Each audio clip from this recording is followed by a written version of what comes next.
Hi everyone, welcome to this recording.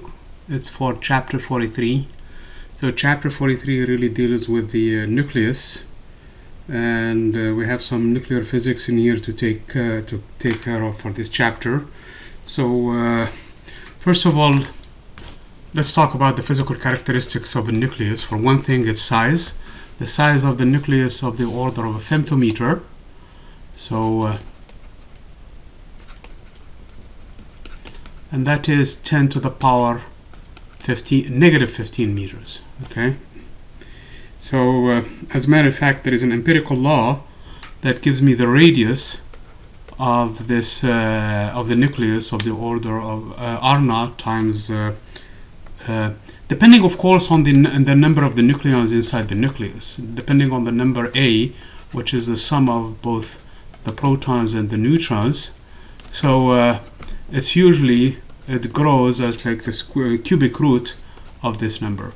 So where R0 again is an experimental value of 1.2 femtometer or 10 to the negative 15 meters.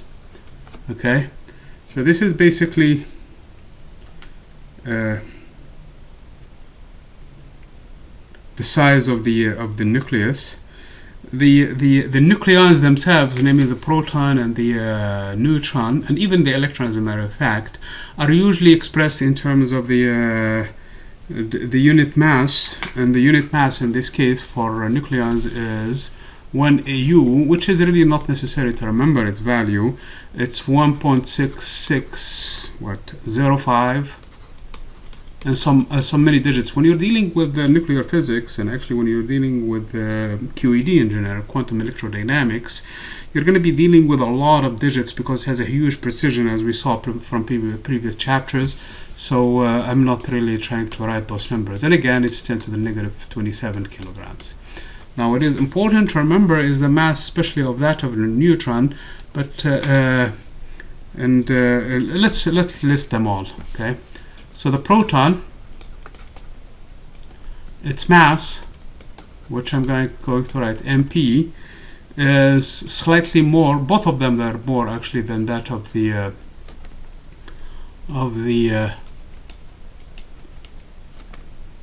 nuclear, basically Nucleon atomic mass. Unit mass, and this is times U. Okay, so this is going to be slightly 1.67, something like that. Okay. The neutron is actually a little bit more massive than the proton, and its mass is actually 1.008, and then some change in here, 665 U. Okay, and then that of the electron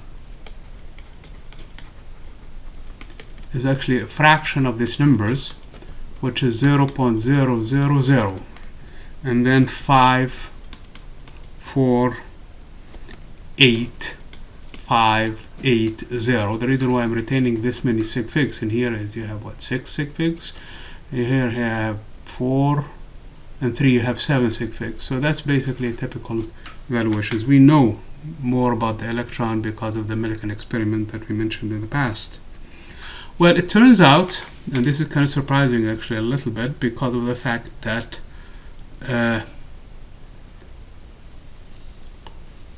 these are not actually elementary particles, namely the proton and the neutron. As a matter of fact, they are made up of tiny particles, and that explains the magnetic properties of these materials, in a sense that all of them, they have spin, of course. So the spin, which is a property, quantum property of this nucleons, so its S is equal to, again, they are 1/2 integer spins. So again, sometimes we write this one like that way, but it means 3/4, and just is to say the fact that this is actually a 1/2 integer spin. And as a matter of fact, the projection of this spin along any direction, let's say for example the z direction, is going to be exactly half positive or negative 1/2 of h bar. Okay. In addition to that, for the case of the nucleons, for the case of the proton, this is what I mean by nucleons. These are the two things that we refer to as nucleons, the proton and the neutron. So In addition to this spin, there is of course the motion of these nucleons inside the nucleus, which will give them an orbital momentum L, which can also be projected in a given direction, typically as a z direction. And also these things are quantized, and the total momentum, as a matter of fact, the angular momentum is actually the sum of the two. So J is usually L plus S, and that is actually also quantized, and its quantization is given by a similar expression, which is J is equal to, again, the quantum number in here is little j plus 1 times h bar. Okay, and Jz in this case is going to be projected in the same z direction, which is arbitrary direction taken as the z direction, where it's given by the quantum numbers mj h bar, where mj in this case spans the values of 0, plus or minus 1, and so on and so forth, all the way to plus or minus L. In other words, plus or minus L, plus or minus J, I'm sorry.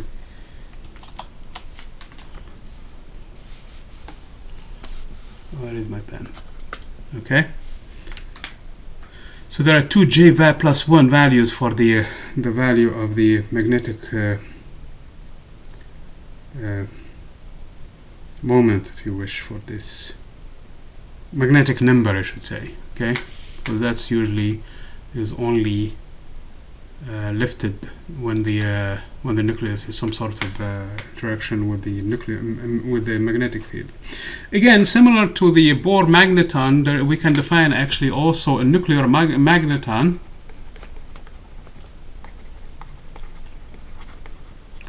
And that is by definition mu n, where n stands for nuclear, not the neutron, is given by E h bar divided by, since we have a choice between the two masses and they're actually almost identical between the proton and the neutron, we're going to use the value of the proton. This is how it's defined in the textbooks everywhere.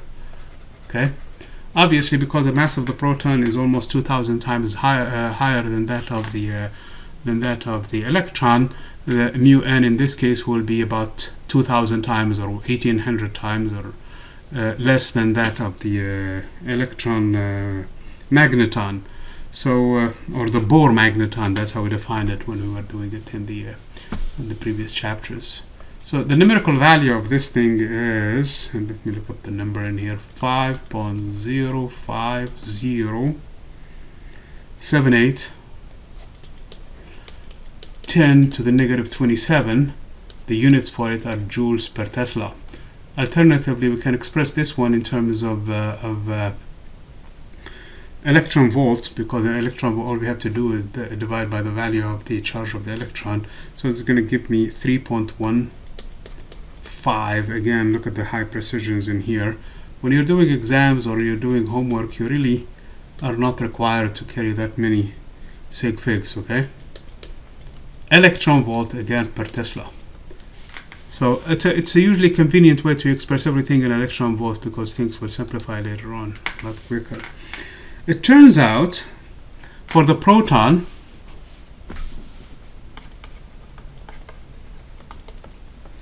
the absolute value of this magnetic moment, in this case dipole moment, in the z direction, for example, is given by this number 2.7.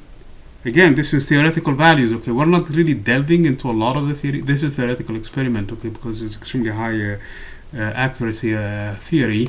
Again, mu n, and where mu n is the nuclear magneton. And obviously, because the charge of the electron, the proton is positive, then in this case, the direction of this vector mu and s vector are parallel. Okay, so that is one thing. So the spin and the mu is z. I'm sorry, it's only mu. Okay. For the neutron, and this is kind of surprising, this is where the surprise is, and as a matter of fact indicates something very important in here. Its magnetic moment in here is slightly less in numerical value, 1.9130 mu n. And E is actually equal to 0 for a neutron. It's neutral, it doesn't have a charge. But it turns out that it's almost like behaving like a negative charge, because these two are anti-parallel.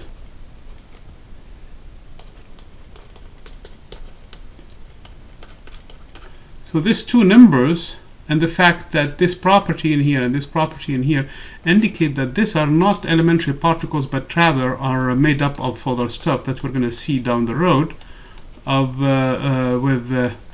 quarks, okay, by quarks. So that's the substructure of this ones in here, and we'll see how we can combine quarks in here to come up with properties such as this spin property. Because again, in order to understand spin, or at least to have an idea of what a magnetic field is, you really have to have a magnetic moment in here, is that it's a charge moving in an area, and by definition it's the area times the charge.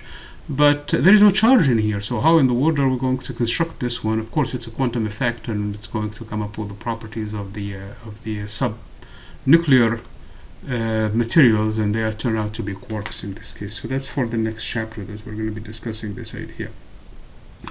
Now, it turns out, because of Einstein relationships that we saw in the past, E equals to mc squared, that in order to build the nucleus, in order to build a stable nucleus, you really have to have the constituents, when you add their masses or their energies, their rest energies, it should be more than the sum of the or more than the mass of the actual, or the rest energy of the actual nucleus. So the difference between the two is actually the inner is the so-called binding energy. So the binding energy of a nucleus is by definition, EB, is by definition the difference. So I take the number of the protons and I multiply them by the mass of the hydrogen atom. The reason why we multiply this one is because we're assuming that we have some sort of a nucleus in here with Z protons. So there is one in here, there is two in here, there is potentially probably a third one in here, or something like this one, and this probably represents some sort of an isotope of lithium. And there are of course 3 electrons in here. For each one of these protons, it has its corresponding electron with it.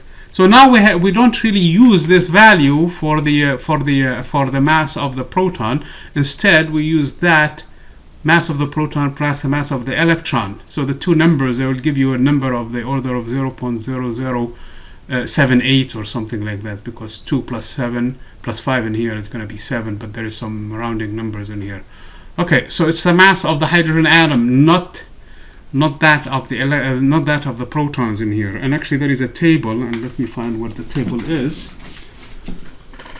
I'm going to refer to this value because it's important when you're doing homework problems or exams or things like that to refer to this actual value.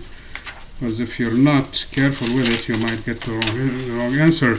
You might even get the nucleus not stable. So you get less binding energy than what you should. So let's find what the table is. Yep, and that would be page 1445, namely table 43.2. So the value for MH. Okay, let's finish this expression first. Plus, of course, we have neutrons in here that we have to account for their masses also. And each one of them has its mass Mn. That's the number that is listed above. And minus, and this is actually coming also from the same table I'm going to list in here. So the mass of the actual atom, and of course it's given by its Z number and A number, okay, times C squared. So this is the Einstein relationships in here. So where do we get these two numbers? First of all, these numbers are coming, both of them, from a table 43.2. Okay, in the actual lab you will have a lot of data in here for almost 2,500 elements in here, or isotopes. All of the elements with their isotopes, basically. So this is the table that you're going to refer to when you're doing your homework problems. Okay, so MH in here, the mass of the hydrogen atom, and that is equal to according to this table, 1.007825. Everything is expressed in the units of U. Okay. M in this case is actually coming from the same table. For example, if I'm looking at the deuterium, which is the next element listed in there, or the next isotope of the same element is listed there, the number is 2.014102. Okay, so that is the number I'm going to refer to. Now, sometimes we don't really express these terms in here. We can multiply by c squared, and c squared, remember, is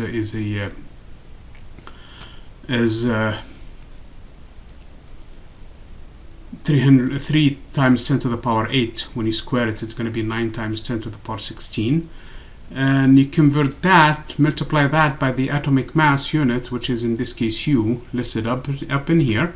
So it's going to be 10 to the negative 27, and you have 10 to the power 16. So that's a total of 10 to the negative 11. 10 to the negative 11, and then you divide that number by E, the charge of the electron, to convert it instead of joules, basically to express it. Well, instead of joules, you express it in electron volts. If you do that conversion and you express these numbers now without the U in it, so everything is just this number in here without the U in it, straight raw numbers that are coming from the table that I'm listing in here, then this number is 931.5 mega electron volt. This number is worth remembering.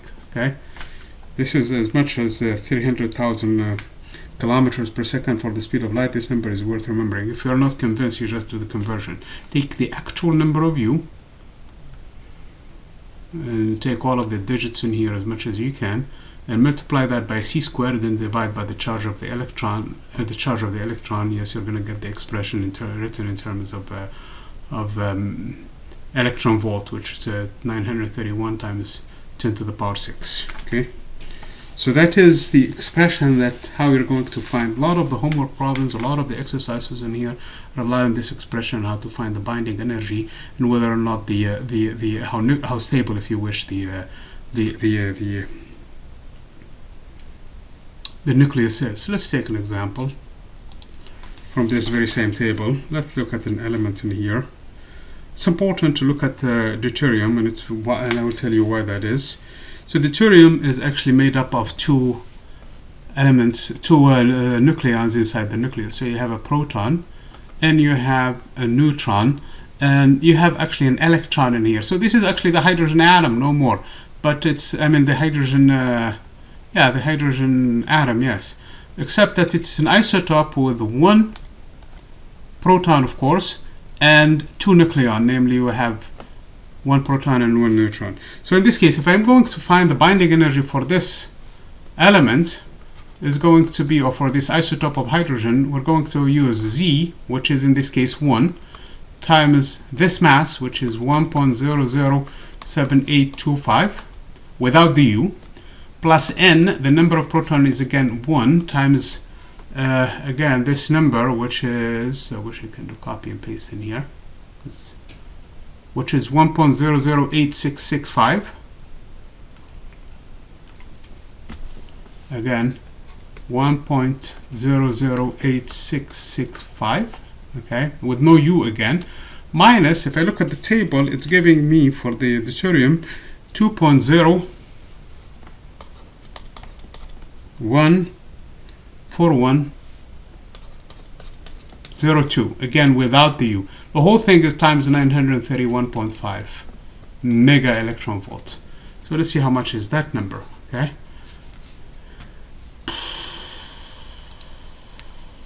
let me pull the calculator in here. Oh no. Okay, so where is mathematics? It's in here.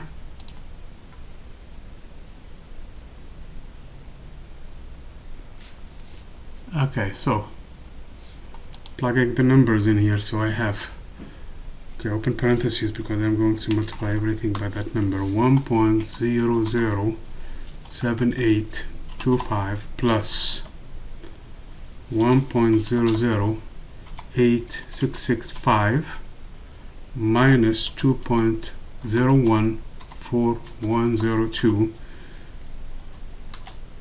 times 931.5. So I'm getting basically 2 point something meg. Okay, I'm getting 2.224422, but again I really have to cut this number somewhere in here because the precision in here is 4 digits, as you can clearly see in here. Okay, so it's 2.224. okay, that is the number in here for the binding energy, 2.224 mega electron volt. Okay, so that is the binding energy. One number that we typically are interested in is the number, let me put this book away,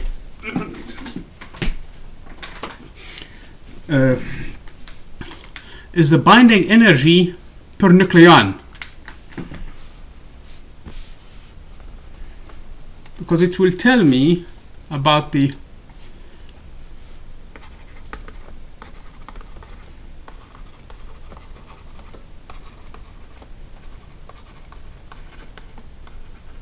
So if I look at this number, for example, for deuterium, which is H12, this energy, which is EB divided by the number of nucleons, which is A in this case, which is 2.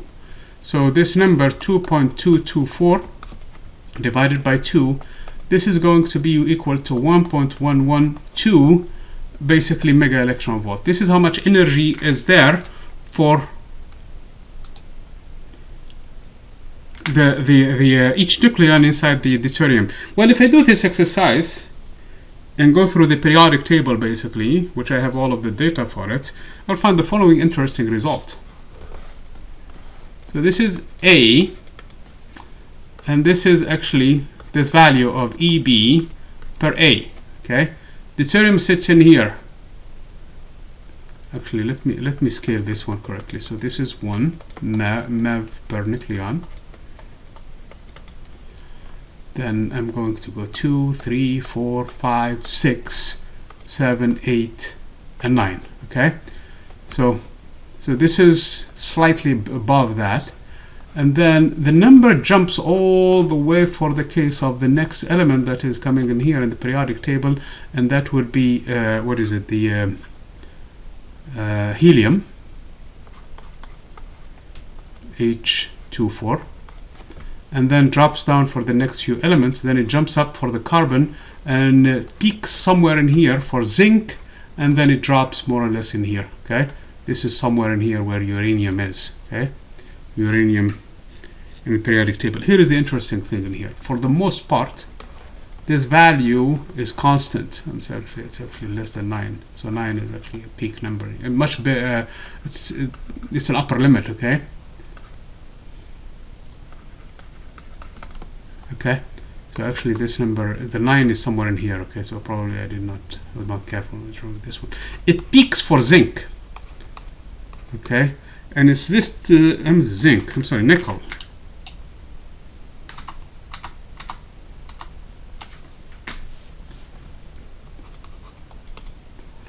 And the isotope in here that we're talking about is 2862.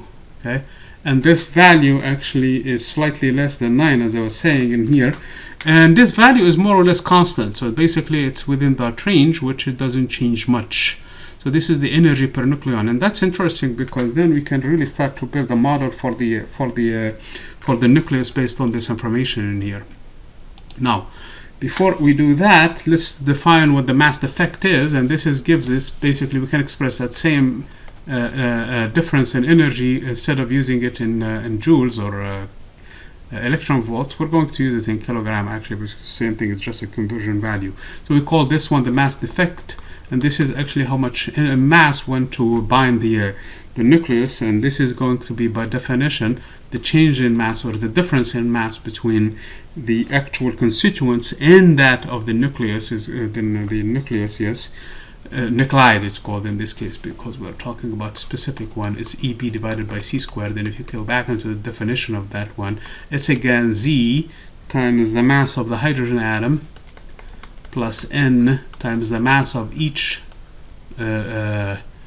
neutron minus again the mass of the actual element. So this is the mass of the actual element times of specific Z and A numbers. Okay, so again, as you can clearly see, this is an expression that is based again on Einstein's relations in here. So let's try to understand in here the nuclear force that is causing all of this binding in this material in here. So for one thing, this is again, all of it, this is experimental information right now, so nuclear force. So it has some of these properties. For one thing, it's independent of the charge.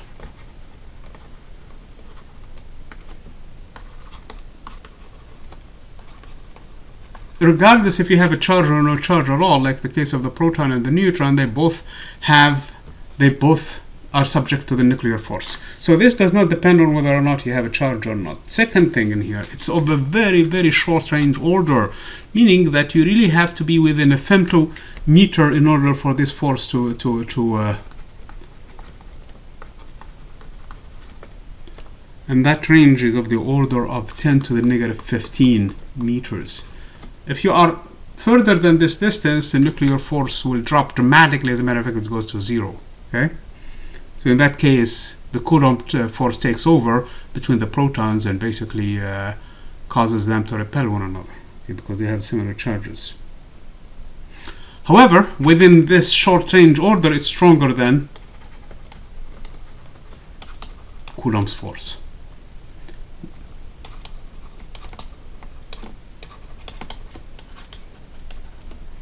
Within range. Okay? So slightly above this distance, and this is going to be dominant, this one is going to drop drastically. Below this distance or within this distance, this one stays within its value, it does not change. As a matter of fact, it gets stronger because the distance is shorter, but this one gets even stronger and will dominate. So, and this is also, it's always attractive, by the way. So this force is always attractive. Okay? So that's one of its characteristics.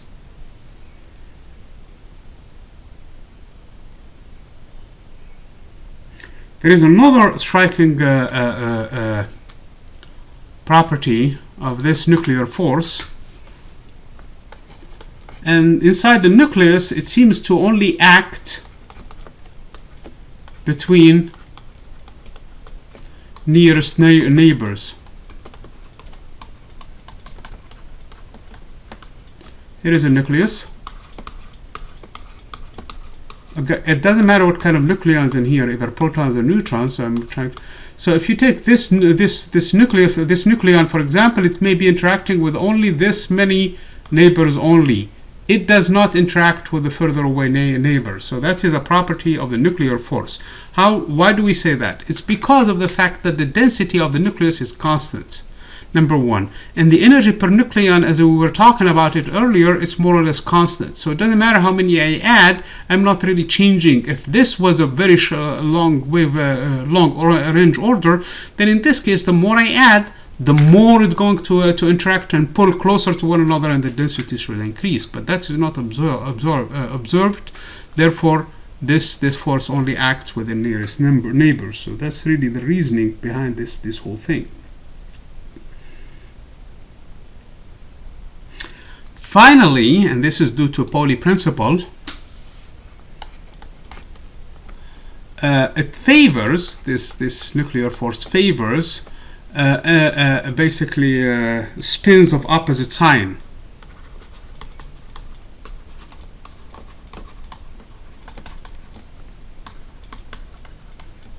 In other words, if I have a nucleon whose spin is pointing this way, the next neighbor has to have a spin pointing downward in here. So if this is the case, then this is, for example, deuterium. So this is acceptable. Now if I add another one, in this case is going to be pointing this way, so this is probably tritium. And in this case, if I add a fourth one, the spin is going to be opposite to this one and opposite to that one, and it's going to be pointing down. So in this case, I have a stable configuration. So this is a property that favors this one. So that's what explains actually the fact that there is a big jump for the this is helium in this case. Okay, in this energy per nucleon, because the minute I put 4 of them instead of 2, then in this case the energy binding gets stronger per nucleon, and from there on it drops a little, increases, drops a little, increases in this case, depending on the spin value in here. Of course, there are other causes for this nuclear basically binding on how it changes. Actually, Mr. Gamow, and later on Niels Bohr actually explained it, even built on it, came up with an idea, and the idea in here to explain this behavior is the liquid. Mr. Gamow has a lot of interesting stories. I think it's worth some time probably discussing them. He was a funny physicist from Russia who tried to escape Russia for a long time, both him and his wife, and he was not able to, and finally he was able to, after getting frustrated so many times. He was trying to actually, he built a canoe trying to leave the country through the ocean. Anyway, so many things about so one of the models basically to explain this what's going on inside the nucleus is the model that he built, and later on, like I said, put together by Mr. Niels Bohr, who was usually in contact with him and tried to get him out of the country for a long time, and finally they were able to, actually with the help of Marie Curie and some other people. Anyway, so the model is the following basically. Okay, so we're trying to come up with an explanation for this energy basically per nucleon. So the liquid drops, especially think of it like, for example, a droplet of water, and what holds it together. So of course we need to explain the different interactions inside that model. And the first one in here is that we're going to assume, again based on observations, that the nearest neighbors only interact. Neighbors interact, meaning if I add more, interact. If I add more nucleons, the more I add, the more force I'm going to add in here per nucleon. Since it doesn't matter, since each one of them brings more or less the same value, each time we add, it's going to be just a little bit building into the structure in here. So we're going to assume in here that this number is proportional to the number A, the atomic number A. And the constant of proportionality is C1. So this is a contribution, this is a positive contribution to strengthen the nucleus. So this is positive, adding more to the energy of the nucleus. Okay. However, on the surface, I really can't do that, because on the surface I have to subtract the fact that I really don't have any more nucleons outside of the nucleus itself. So that's a negative contribution in this case, and that negative contribution is proportional to the area of the nucleus. And the area of the nucleus in this case is, in other words, no near neighbors outside of the nucleus. Since I already accounted for all of the nuclei in here, nucleons in here, I really have to subtract now the contribution that is coming from the other side of the surface, basically nucleons, and that one is proportional to the area squared. And remember, R itself is proportional to the cubic root of A. So when I square this number is going to be proportional to this number to the power 2, which means at the end, so ignoring this constants in here, just going to give me a typical area in this case. So it's going to give me a value that is negative, because again, I'm accounting for something that should be subtracted in here, and this constant is C2, when it's going to be proportional to A to the power 2/3. Okay. Now there is another problem in here, the fact that I have Z protons inside the nucleus. there is each one of the Z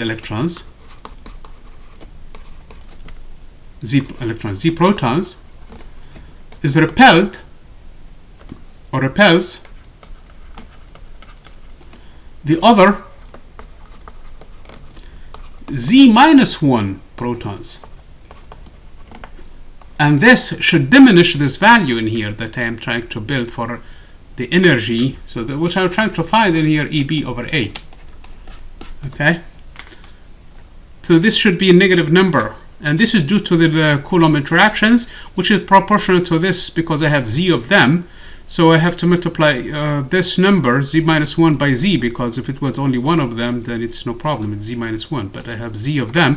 So the charge in this case is going to be Z times Z-1, and again it's going to be a negative number because this is actually coming from it, and actually divided by, because of the Coulomb force, the Coulomb potential is proportional to 1 over R, so this is going to be proportional to 1 over A to the power 1/3, because again R is proportional to A to the power 1/3. In other words, this value is negative C3 times Z-1 times A to the negative 1/3. Okay.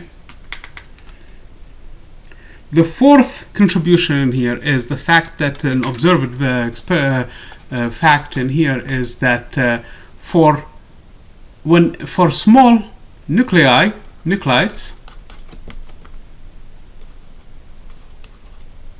Nucleons, okay.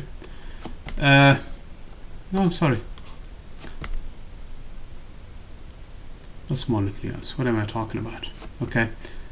For small z, we know that n is equal to z. Okay, that is stable configuration. Take the helium atom, for example. It has made up of 2 protons and 2 neutrons. But then as you get bigger and bigger, now you have more Z coming in, and this number starts to increase, the repulsion starts to increase. So you need more binding in this case, so you need more of the protons, more of the neutrons to stabilize this one, so you need more positive contribution from the protons, from the neutrons to hold the protons together. However, that can lead also to an instability if the number n minus z grows. Okay, so this n minus z needs to stay close from n minus z close from 0, or n close from z. The number of neutrons and number of protons need to stay close from one another. If the difference, and you need that actually to stabilize the atom, if the difference becomes too big, then we know that it's actually not stable. Okay, so we know that the greater the n minus z is, the unstable, and this is actually an absolute value because n can be less than z, unstable nucleus. Okay. Experiment has shown actually it's proportional to n minus z squared. Okay. Remember, n is equal to a minus z, because A is the sum of the two. So I can write this one in terms of A as A minus 2Z squared. Okay. Well, experiment actually has shown that it's inversely proportional to the number A2. Okay. So again, this is a negative number because the more I have this difference in here, the unstable it is. So I need to subtract from it a contribution coming from this fact, and that is going to be C4 times this number A minus 2Z squared divided by A. Okay. Wow, it's building up quickly. Okay. Again, all of this is based on observations. Also, we're trying to build an argument based on theory, but we have no idea at this point how to get C1 and C2 and C3 and C4 from the theory. So the only thing that we're going to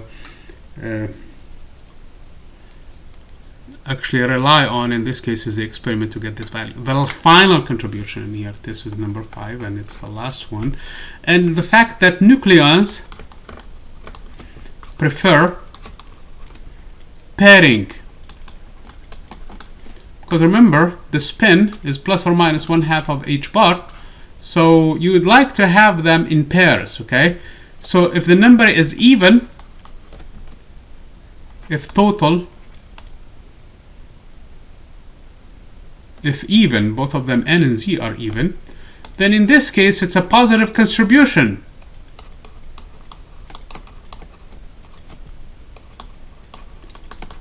It makes it stronger. So we need to add to this expression in here, to add to everything in here. Now if this number is odd, then it's actually negative contribution.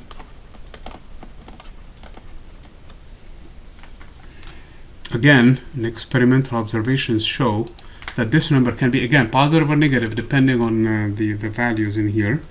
C5, which is another constant, time the atomic number, the atomic mass number, which is in this case negative 4 over 3 to the power negative 4 over 3. Wow. So if we do that, this will give me EB now. So here is how EB according to this model is. So the first one is a positive contribution, so it's C1A. The second one is definitely a negative contribution, which is negative C2A to the power 2/3. This is the fact that the surface nucleons do not have any neighbors above them. Okay. The third one is due to the Coulomb interaction between the different protons. Okay. The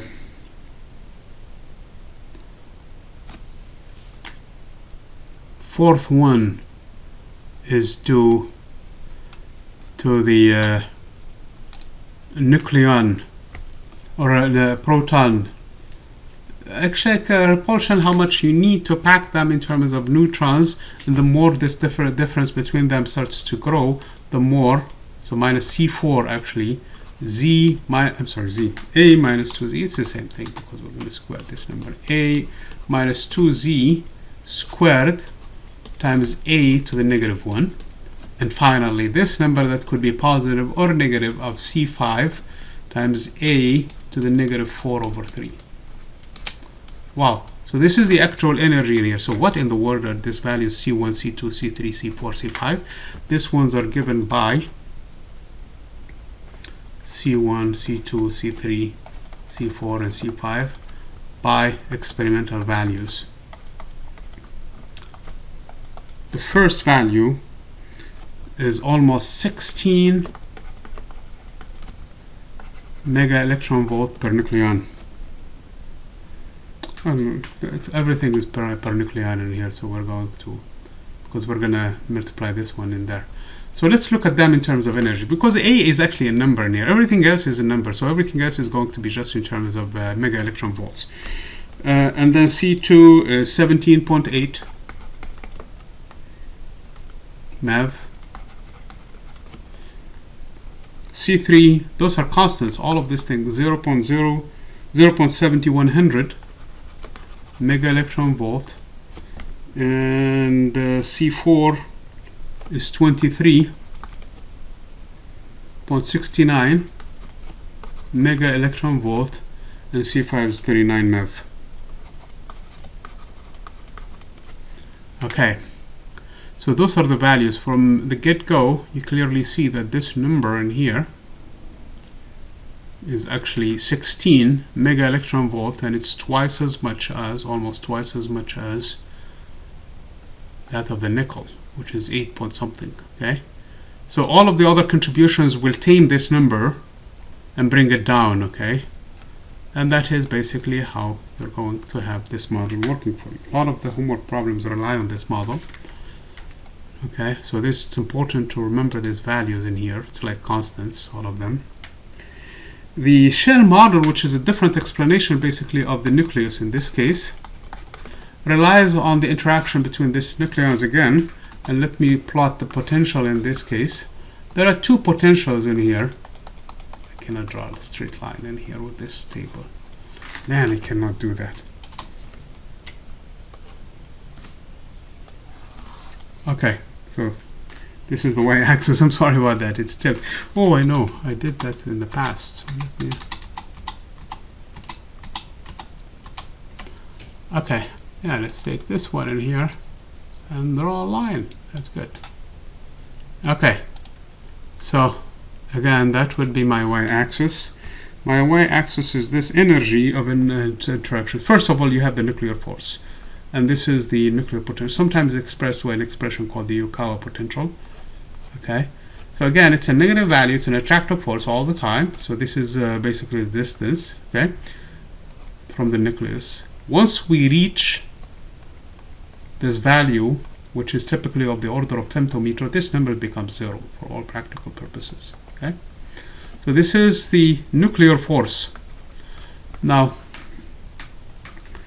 the electrostatic force is a positive energy in this case because of actually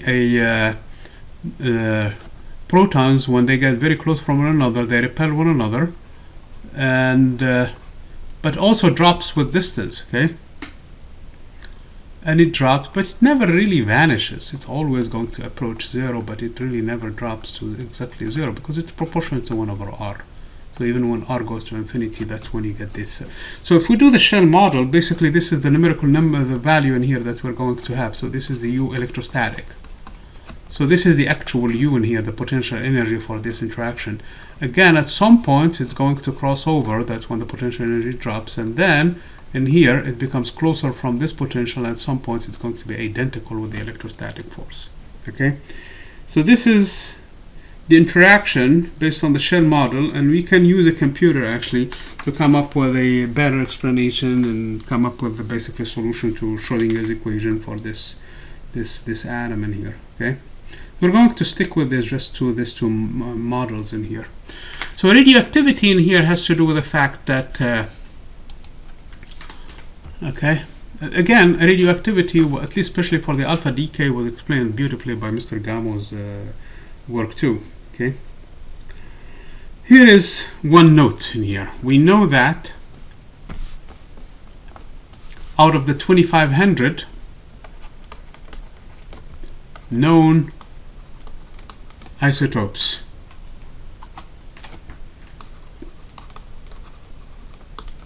only roughly about 10% or 300 of them are stable.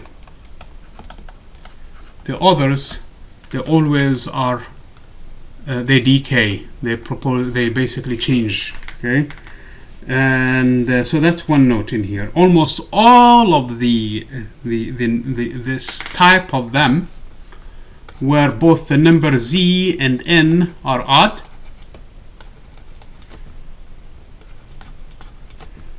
are unstable. So that's one note in here. If you find a Z that is an odd number and an N that is also an odd number, we know that they are unstable. They are going to decay no matter what, with the exception of the following 4. One of them is the actual deuterium that we talked about. So this is an odd number because you have 1 proton and 1 neutron. Okay, and then lithium of this isotope, 3,6, again 3 protons, 3 neutrons. And then boron, 510, again both of them are 5 in this case.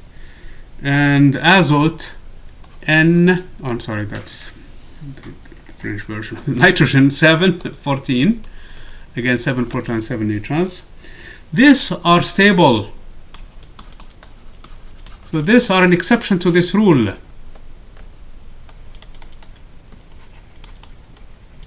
Okay, so we call this exception the odd nuclides. So they are odd because they are stable, and they have odd numbers of both protons and neutrons. Okay, other than that, that's one note in here. Also, as the number of N minus Z starts to differ, we know that they are going to be unstable. As a matter of fact, there is no stability regardless of the number Z when Z is more than 83. So these are unstable. Or actually, as a matter of fact, when A is actually more than 209, these are not stable. No stability. So again, 90% of this known isotopes of all of the known elements, they are basically unstable. So we try to classify this type of decay into 3 types. Okay. The first one is the alpha decay.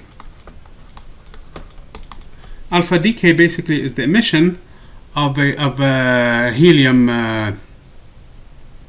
atom. Okay. And this will happen if the mass of the original atom, so you have an original atom in here,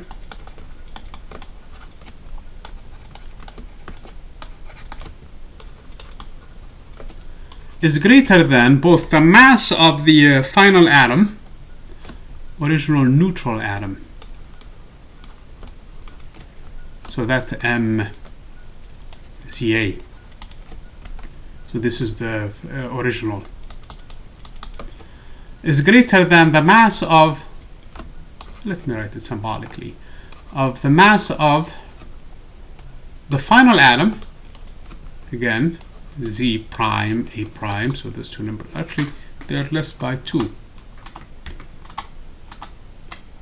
So this is Z minus 2 and this is A minus 4, plus that of the helium in this case. Okay, so this is a condition for the alpha decay. That's really, I mean, I think we had a problem like this one from the previous chapter. It really relies on the tunneling in this case, because the energy barrier in this case is still high, but it's a probability for it to go decay. Now, in addition to that, there is another type of decay, and that is going to involve electrons, and that is called the beta decay. So the beta decay, there are 3 types of it basically. First of all, there is the beta negative decay, and that is the beta minus decay. The beta minus decay is just emission of an electron, regular electrons. Those are the normal ones that we see. Okay. Underneath, this is basically what's going on. You have a proton, a neutron that goes into a proton plus, in this case, a beta minus, which is actually an electron, plus an antineutrino of type electron. When Mr. Was it Pauli? Yeah, I think Pauli was working on this experiment, or actually nuclear physics, in here he saw that this type of transformation was associated with the difference in energy. If we just count the protons and the electrons that were emitted in here and their energies, so he postulated the existence of the neutrino, which is the little neutral one. Okay, that's how he called it. Okay, that must exist, because otherwise we have a violation of the conservation of energy. And he basically stated that if I'm a gambler, I bet on the side of the conservation of energy. Therefore, there must exist another particle which was later on detected, neutrino. So again, the condition for this one is the original neutral atom. So again, this must be neutral. Must be greater, its mass of course must be greater than that of the final atom.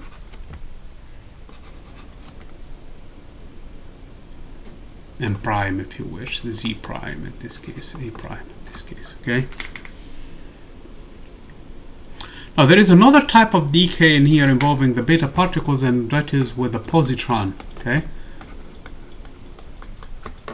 So in this case, it's a positive electron that is going to be emitted, and again, in this situation, what you have a proton changing into a neutron, plus, because the neutron mass is actually higher than that of the electron, of the proton, so you must have another condition here when it comes to the masses, plus in this case a beta positive, plus an actual neutrino in this here of type E, of type electron. Okay, so in this case, the condition for it is that the original mass must account for both masses of the proton in here, that was for the electron that was changed the mass of, because the mass of the proton is less than that of the neutron, so you need to have another mass in here. So in other words, the mass, the original mass of the actual atom that went through this decay is going to have the same mass, or actually greater than the final mass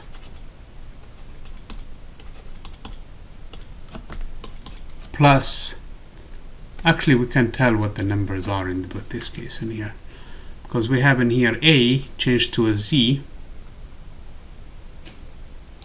So this number is actually z plus 1.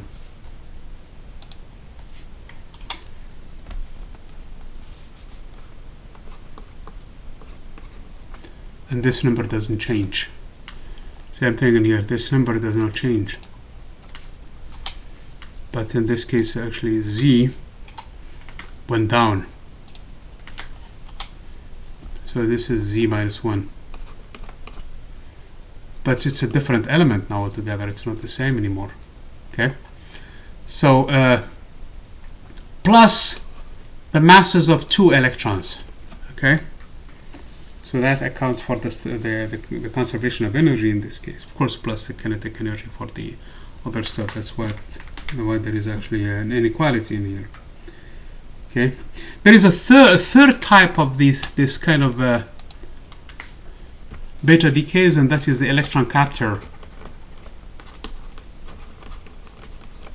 Again, so what's going on in this case is you have a proton capturing straight out an electron.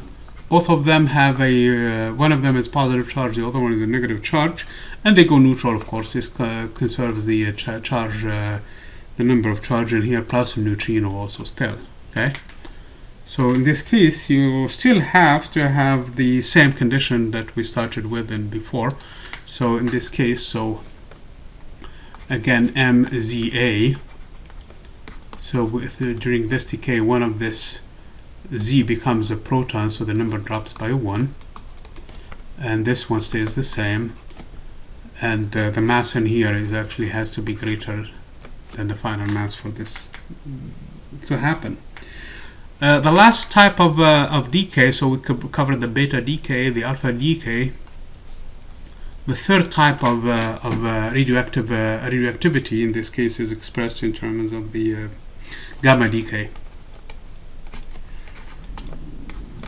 In the gamma decay, in this case, there is no change in the nature of the element, stays the same, but it's just associated with the transition, because the energy levels of the nucleus are quantized.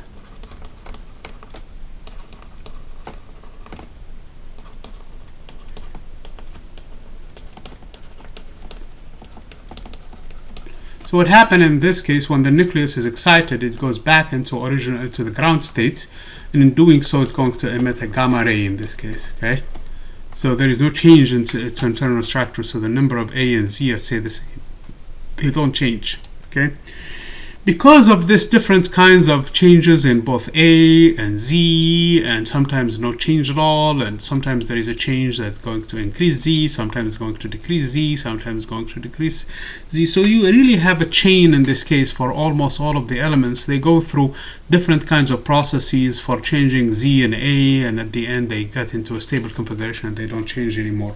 So I'm going to refer that for you guys to the actual problems that we're going to do later on, but hopefully you can understand that that's just a combination of different the different types of different types of radioactivity. This one does not change either, so the two numbers stay the same. Okay. Finally, the half-life time is defined basically because there is a proportionality between the rate at which the radioactive material is being decaying. So this is actually going to be given by, so this is the number of nucleons at a given time in the future. It depends on the initial number times the exponential of minus lambda t, where lambda is a characteristic of this decay. Okay. As a matter of fact, if we looked at 1, can we have half of the original material is gone? So this expression gives me exponential of, this number becomes 1/2 of n naught. The exponential of lambda at that time is what is called the half-life time.